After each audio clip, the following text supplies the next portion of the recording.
Buenos días. En primer lugar, quiero deciros que me hubiera gustado estar con vosotros, pero que estoy en un congreso precisamente de aprendizaje y razonamiento humano, cómo funciona el cerebro y métodos de aprendizaje profundo en las montañas de Liptovský Jar en Eslovaquia, en colaboración con un grupo de matemáticos, ingenieros, científicos de datos. Y presentamos varias comunicaciones al respecto. Quiero reivindicar desde aquí la figura de don Santiago Ramón y Cajal, no solamente como el padre de la neurociencia, sino también como el padre de los métodos de aprendizaje profundo en inteligencia artificial actualmente y, por tanto, de gran parte de la neurociencia computacional.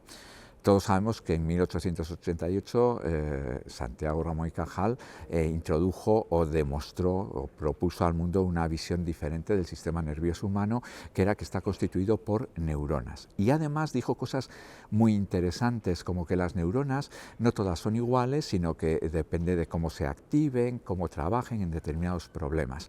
Esto ha sido fundamental en el desarrollo del aprendizaje profundo en inteligencia artificial. Todos sabemos lo que es una neurona. Según Santiago Ramón y Cajal, pues tenemos una serie de entradas, impulsos eléctricos mediante las dendritas. Cuando esos impulsos eléctricos superan un determinado umbral, la neurona se activa y mediante el axón se conecta y le transmite un impulso eléctrico a otra neurona. Entonces el resultado de una neurona es siempre sí o no, verdad o falsedad, 0 o 1. Bueno, pues teniendo en cuenta estas ideas, ya en el año 1943 se intentó hacer una representación ingenieril del concepto de neurona para representar las puertas lógicas, pero no fue hasta el año 1958 cuando apareció el concepto de perceptrón. Un perceptrón, incluso gráficamente, es exactamente lo mismo que una neurona. Podemos suponer el cuerpo de la neurona, que en nuestro caso es el cuerpo del perceptrón. Las entradas, las dendritas, son valores que nosotros introducimos, en un caso, por ejemplo, típico de medicina, expresión sanguínea, velocidad de la sangre, masa corporal, y lo que tenemos que aprender es la importancia para cada paciente de la presión sanguínea, de la masa corporal, porque eso depende de cada paciente. Y luego se hace simplemente una media ponderada, valor por peso más valor por peso. Si eso supera un determinado umbral, el perceptrón se activa. Y entonces la respuesta es un 1 o no se activa y entonces es un 0. Esta es la copia exacta de Vida Rosenblatt del concepto de neurona, con el nombre de perceptrón. Y además es la base del aprendizaje profundo actual, tal como lo digo. La diferencia entre el primer perceptrón y las ideas anteriores, desde que don Santiago Ramón y Cajal introdujo la idea de neurona, es que el perceptrón por primera vez aprende. Pero los resultados siempre son sí o no, verdad o falsedad. Sin embargo, ya en los años 60, 2 años después de haber sido introducido, se mete una noción de perceptrón donde el resultado ya puede ser un número entre 0 y 1 y se le da más, digamos, variabilidad.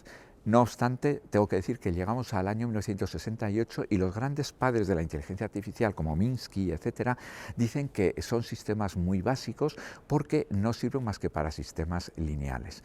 Eso supuso, digamos, un duro golpe a la nueva idea, es decir, a la idea basada en Ramón y Cajal, pero digamos que se arregló fácilmente. Pues vamos a hacer lo mismo que ocurre en el cerebro humano. Vamos a conectar varios perceptrones, como se hace en el cerebro humano, y ahí surgen las redes neuronales. Con grandes desarrollos matemáticos posteriores, lo que se hace es ir aprendiendo con una serie de inputs. Cada red neuronal se conecta con el resto de redes neuronales, como se hace en el cerebro humano, y obtenemos unos outputs.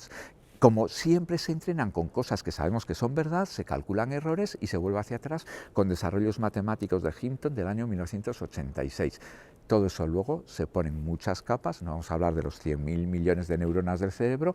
Aquí lo que se hace es el deep learning profundo, que son aprendizaje profundo, muchas capas con muchísimas neuronas, y aprenden los pesos de cada uno de los perceptrones. Pero insisto, la idea es exactamente la misma que la que nos dio con el concepto de neurona don Santiago Ramón y Cajal. Me gustaría también decir que, desde mi punto de vista, el gran descubrimiento científico del último año, quitando todo lo que está asociado con la COVID, es precisamente el plegado de proteínas desarrollado en DeepMind en Londres por Asavis. Ese plegado de proteínas, que es trabajar con gran cantidad de datos, no hubiera sido posible sin los desarrollos de Deep Learning basados en el perceptrón. La revolución es tan grande que actualmente uno de los grandes proyectos europeos que se han dado consiste en hacer la idea al revés de lo que normalmente ocurre. Nosotros sabemos que tenemos el cerebro humano que funciona maravillosamente bien y hemos hecho una imitación gracias a perceptrones de redes neuronales para simular cómo funciona el cerebro humano ante determinados problemas. Bueno, pues ahora hay un proyecto europeo ya que va al revés. Vamos a coger el cerebro computacional de una red profunda y lo que vamos a hacer es reemplazar esos perceptrones por neuronas naturales y saber en qué punto estamos en ese círculo y en esa evolución. Es decir, es ya mezclar la neurona real de don Santiago Ramón y Cajal con el perceptrón, que es algo totalmente teórico, matemático e ingenieril. Me hubiese gustado mucho estar con vosotros. Aquí estamos discutiendo bastante sobre cómo combinar distintos perceptrones con operaciones matemáticas, pero realmente creo que desde distintos puntos de vista, como sé los vuestros que estáis allá, podríamos tener una conversación muy interesante y con grandes resultados. Insisto, es una pena y a ver si en otra oportunidad existen más oportunidades para poder reunirnos y poder hablar de todos estos temas. Muchas gracias por la invitación.